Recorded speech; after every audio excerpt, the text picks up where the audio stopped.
75-asis Algirdo Brazausko jubiliejus. Draugystės viešbučio Vilniuje salė pilna žinomų politikų, verslininkų, aktorių ir dainininkų. Vos pasirodžius Kristinos ir Algirdo Brazauskų porai į juos ne tik nukrypsta vakaro svečių akis, tiesiog be pertraukos pliekia fotografų blykstės. Ir vienas kitas stengiasi pralenkti kone visų Lietuvos televizijų operatoriai. Vienas iškiliausių Lietuvos politikų, buvęs visose trijose svarbiausiose valstybės postuose, Algirdas Brazauskas niekada nestokojo žurnalistų dėmesio. Kartais net labai nemalonaus, tačiau niekada nesistengia jo išvengti. Ponia Kristina, prisimindama šias pačios organizuotas šventes, sako, jog tuomet Algirdas Brazauskas jausdavosi išties laimingas. Todėl, kad juose jis supdavo jam artimi žmonės – šeimos nariai, draugai ir bendraminčiai. Jam patiko bendrauti su žmonėmis ir jis juos brangino, prisimena ponia Kristina. Ir kai aš norėdavau ką nors pakritikuoti, jis sakydavo, kad pirmiausia pasistengčiau pamatyti gerasias kieno nors savybės. Jūs buvote jam artimiausias žmogus iš tikrųjų tuos metus, kai jūs buvote drauge? Tuos metus aš jam buvau artimiausia. Ir aš tai tikrai jaučiau. Ir jis man sakydavo. Jis norėdavo, kad visą laiką šalia būčiau, kad aš visur kartu. O kaip jūs manot, kodėl jam tai buvo taip svarbu? Jis daug metų, reiškia, gyveno toks vienišios turbūt gyvenimą. Tai jam buvo labai svarbu turėti, reiškia, artimą žmogų, kurio galėtum pasitikėti. Ir jisai buvo labai laimingas ir dėkingas man. Jau daugiau kaip 2 mėnesius Kristina Brazauskienė gyvena viena. Šiuose namuose Turniškėse ji sako patyrusi ir vienas laimingiausių dienų ir išgyvenusi didžiulį skausmą. Prezidento našlė nulydi į miegamąjį, kuriame kabo tuoj po vyro mirties sustabdytas laikrodis, o kampe ant spintelės dar likę jo vaistai. Priėjusi prie lovos, ponia Kristina perbraukė ją ranka, sakydama, jog šioje vietoje jie atsisveikino su savo mylimu vyru. Ir aš kaip atstačiau miegamąjį, tai grinai va toj vietoj, kur aš dabar miegu, tai aš, reiškia, buvau, reiškia, iki paskutinės minutės. Toks šviesus veidas. Ir tokia kažkokia tai ramybė. Ir aš tada dar ant rankos pulsą uždėjau, galvojau, kad dar ne viskas. Žiūriu, rodo 0. Tiesiog pasimečiau, bet aš iškart, kai pradėjau silpniau alsuoti, aš iškart iškviečiau daktarus. Atvažiavo Berūkštis iš Antakalnių ligoninės ir iškart paskambinau greitai į Santariškes. Ir kai jau jie atvažiavo, tai jau daktarai pasakė, kad jau viskas mirė. Paliksiu tą laikrodį, deginsiu žvakutę, prie portreto gėlės statysiu. Aš jį paglostau, pakalbinu. Man atrodo, kad ir po metų tas pats bus, ir po 2, ir po 4. Man atrodo, kad jeigu žmogus eilinis, tai suprantat, reiškia, tu apie jį mažiau girdi ir mažiau kalba, tai šeimos rate būna. O čia, kai tave vis laik iš visų pusių. Ponia Kristina sako, jog šiomis dienomis ją labiausiai palaiko jos artimi žmonės – sūnus, mama ir brolis. Dabar jie daugiausia laiko leidžia namuose, kuriuose viskas primena mylimą vyrą. Kambaryje, kuriame dabar kalbamės, vakarais jie mėgdavo sėdėti abu. Ponia Kristina sako, vėl atvešianti jame buvusius minkštus baldus, kurios teko išgabenti tuo met, kai prezidentas į jį atvažiuodavo tik vežimėlyje. Tai mes va čia sėdėdavom, o čia saulę nuleisdavom vakarais.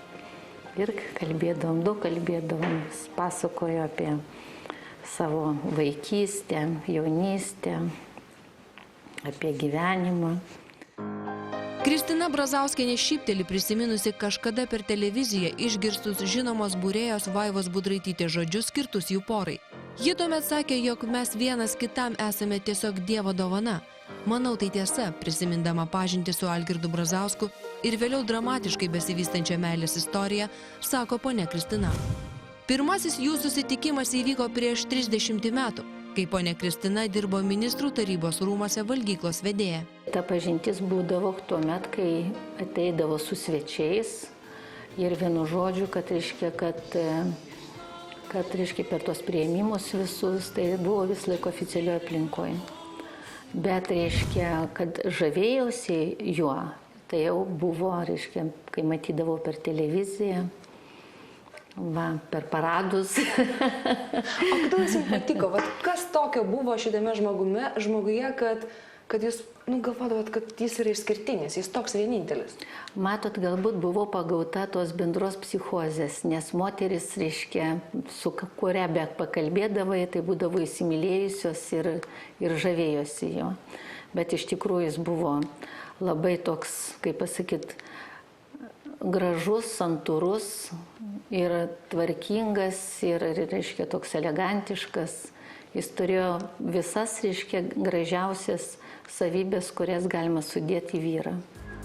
Ponia Kristina sako, jog jų pažintis prasidėjo nuo žvilgsnių ir ne vienerius metus susitikimų tik didesnėse kompanijose. Abu turėjo šeimas. Tik vėliau apie artimą jų draugystę sužinojo artimiausi abiejų draugai. Tarybiniais laikais pažiūra į šeimą buvo kitokia. Ir matomai čia yra tas, reiškia, kaip auklėjimas ar kaip. Reiškia, kokio rango politikui būdavo labai sudėtinga išsiskirti. Rusiškai skaitėsi moralino neustoičiavai. Ir išsiskyrusiam ir karjerą sunkiau daryti būdavo. Ir būdavo ir svarstomi. Žinodama, kad šitas vyras yra, toksai viešas asmuo, kad yra ta jo kita šeima, kad visa tai, kai išaiškės, tai jūs pakliūsite į tokį įvykį sukūrį, kad nežinia, ar bus įmanoma tai suvaldyti. Jūs nebijojot viso to? Kaip mūsų bendravimas toks artimesnis prasidėjo, tai jisai dar nebuvo prezidentu. Tai aš labai jam buvau reikalinga ir reiškia, ir jam esu tikrai daug padėjus ir aš labai jį morališkai palaikiau ir prieš prezidento rinkimus, ir po prezidento rinkimų, kaip išrinko, aš jam padėjau. Reiškia, kažkaip tai atlaikyti tuos visus puolimus. Aš niekur nesiafišuodavau, niekur nesirodydavau, bet, reiškia, su juo daug kalbėdavom, mes telefonu kalbėdavom kasdieną. Kristina ir Algirdas Brazauskai buvo vedę daugiau nei 8 metus. Tačiau iki šiol dar ne vienas prisimintų tikrą triukšmą sukėlusias fotografijas išspausdintas pirmame populiaraus dienraščio puslapyje. Antraštė skelbė, jog tuomet premjeru buvęs Algirdas Brazauskas slapta atostogauja su mylima moterimi. Kai nuotraukos buvo išspausdintos, tai jau mes buvom, reiškia, metai laiko, kaip išsiskyrė. Reiškia, Algirdas anksčiau išsiskyrė ir man parodė, ir po to aš ėmiausi žygių. Tai tos nuotraukos, reiškia, tai nereiškia, kad, reiškia, jie mus išskyrė ir mes iškart čia atskridę vedėm.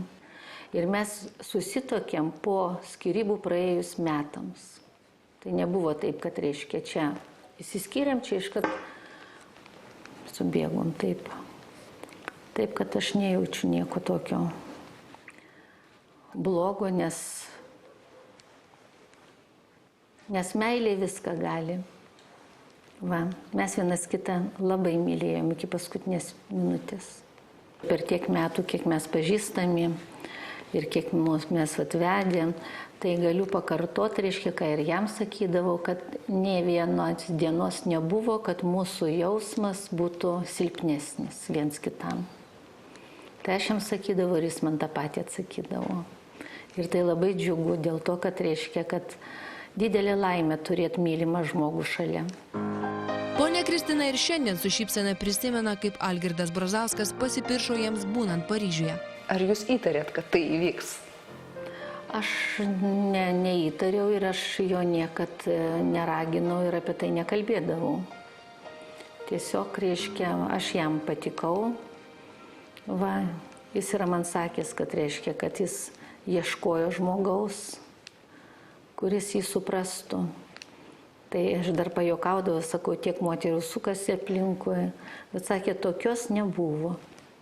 Tai aš jau čia giriuosi.